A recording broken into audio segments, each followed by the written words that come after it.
പശ്ചിമേഷ്യൻ സംഘർഷങ്ങൾക്ക് കരാറ് വഴി അവസാനം കാണുമ്പോൾ ചില നിർണായക വിവരങ്ങളാണ് ഇറാനിൽ നിന്നും ഇപ്പോൾ പുറത്തുവരുന്നത്. ശത്രുരാജ്യവുമായി ചേർന്ന് പ്രവർത്തിച്ചു എന്ന കുറ്റം ആരോപിച്ച് സമീപ മാസങ്ങളിലായി 3000-ലധികം ആളുകളെ അറസ്റ്റ് ചെയ്തതായി ഇറാന്റെ ജുഡീഷ്യറി തിങ്കളാഴ്ച അറിയിച്ചു. ആകെ 3292 പേരെ കസ്റ്റഡിയിലെടുത്തിട്ടുണ്ടെന്നും ഇതിൽ 684 പേർ ഇസ്രയേലിനായി പ്രവർത്തനപരമായ കാര്യങ്ങൾ ചെയ്തവരാണെന്നും ജുഡീഷ്യറി വക്താവ് അസ്ഗർ ജഹാംഗീർ ടെഹ്റാനിലെ സെമി ഒഫീഷ്യൽ സ്റ്റുഡന്റ് ന്യൂസ് നെറ്റ്വർക്കിനോട് പറഞ്ഞു. ഭരണകൂടത്തിനെതിരെ രാഷ്ട്രീയ പ്രചാരണം നടത്തിയതിനാണ് മറ്റ് 1258 പേർക്കെതിരെ കുറ്റം ചുമത്തിയിട്ടുള്ളത്. കസ്റ്റഡിയിലുള്ളവരുമായി ബന്ധപ്പെട്ട് ഇതുവരെ 1061 കുറ്റപത്രങ്ങൾ സമർപ്പിച്ചിട്ടുണ്ടെന്നും രാജ്യദ്രോഹികളെന്ന് സംശയിക്കുന്ന നൂറുകണക്കിന് ആളുകളുടെ ആസ്തികൾ ഭരണകൂടം ഇതിനകം കണ്ടുകെട്ടിയെന്നും അദ്ദേഹം കൂട്ടിച്ചേർത്തു. സമീപ മാസങ്ങളിലായി ഇറാനിൽ നടന്നുവരുന്ന കൂട്ട അറസ്റ്റുകളുടെയും പ്രോസിക്യൂഷനുകളുടെയും സ്വത്ത് കണ്ടുകെട്ടലുകളുടെയും തുടർച്ചയായാണ് ഈ പുതിയ വെളിപ്പെടുത്തലും പുറത്തുവരുന്നത്. കഴിഞ്ഞ ആഴ്ച ഇസ്ഫഹാൻ പ്രവിശ്യയിലെ 100 രാജ്യദ്രോഹികളുടെ സ്വത്തുക്കൾ തങ്ങൾ ഏറ്റെടുത്തതായി ജുഡീഷ്യറി അറിയിച്ചിരുന്നുവെങ്കിലും ഇതിന്റെ കൂടുതൽ വിശദാംശങ്ങൾ ഒന്നും തന്നെ പുറത്തുവിട്ടിരുന്നില്ല.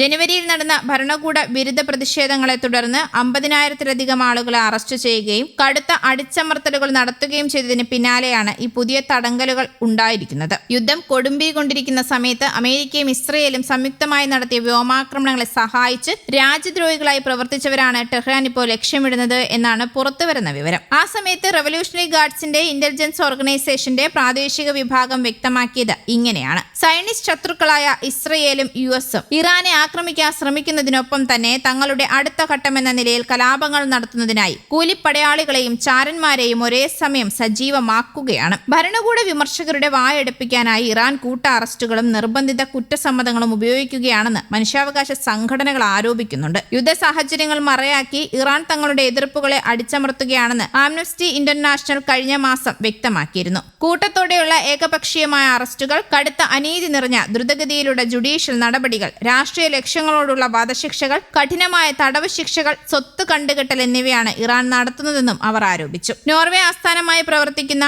ഇറാൻ ഹ്യൂമൻ റൈറ്റ്സ് ഗ്രൂപ്പിന്റെ കണക്കനുസരിച്ച് രാഷ്ട്രീയ പ്രേരിതമായ കുറ്റങ്ങൾ ചുമത്തി ഈ വർഷം തുടങ്ങി ജൂൺ 8 വരെയുള്ള കാലയളവിൽ 19 പ്രതിഷേധക്കാർ ഉൾപ്പെടെ കുറഞ്ഞത് 40 തടവുകാരെയെങ്കിലും തൂക്കിലേറ്റിട്ടുണ്ട്. തിങ്കളാഴ്ച ജുഡീഷ്യറി പുറത്തുവിട്ട കണക്കുകൾ സമീപ മാസങ്ങളിലെ വ്യാപകമായ അറസ്റ്റുകളുടെയും സ്വത്ത് കണ്ടുകെട്ടലുകളുടെയും ആഴം വ്യക്തമാക്കുന്നതുമാണ്. അതേസമയം അമേരിക്കയും ഇറാനും തമ്മിലുള്ള ദീർഘകാലത്തെ സംഘർഷങ്ങൾ ലഘൂകരിക്കുന്നതിനുള്ള ധാരണാപത്രത്തിന്റെ ഭാഗമായി തടഞ്ഞുവച്ചിരുന്ന $12 ബില്യൺ ഇറാനിയൻ സ്വത്തുക്കൾ വിട്ടയക്കാൻ അമേരിക്കയെ ധാരണയായതായി റിപ്പോർട്ടുകളുണ്ട്. സ്വിറ്റ്സർലൻഡിൽ നടന്ന സുപ്രധാനമായ സാങ്കേതിക ചർച്ചകൾ വിജയകരമായി പൂർത്തിയായതായും 60 ദിവസത്തിനകം അന്തിമ കരാറിലെത്താനുള്ള റോഡ് മാപ്പിന് ഇരു രാജ്യങ്ങളും അംഗീകാരം നൽകിയതായും മധ്യസ്ഥത വഹിച്ച ഖത്തറും പാകിസ്ഥാനും അറിയിച്ചു. ജൂൺ 17 ഒപ്പുവെച്ച 14 ധാരണാപത്രത്തിന്റെ തുടർച്ചയായിട്ടാണ് ഈ പുതിയ നീക്കങ്ങൾ. കരാറിന്റെ ഭാഗമായി ഇറാന് കൈമാറുന്ന തുക പൂർണ്ണമായും അമേരിക്കയിൽ നിന്ന് ഭക്ഷ്യധാന്യങ്ങളും മറ്റു കാർഷിക ഉൽപ്പന്നങ്ങളും വാങ്ങാൻ മാത്രമേ ഉപയോഗിക്കാവൂ എന്ന് US പ്രസിഡന്റ് ഡൊണാൾഡ് ട്രംപ് വ്യക്തമാക്കി. ഇതോടൊപ്പം അന്തിമ കരാറിന്റെ ഭാഗമായി അന്താരാഷ്ട്ര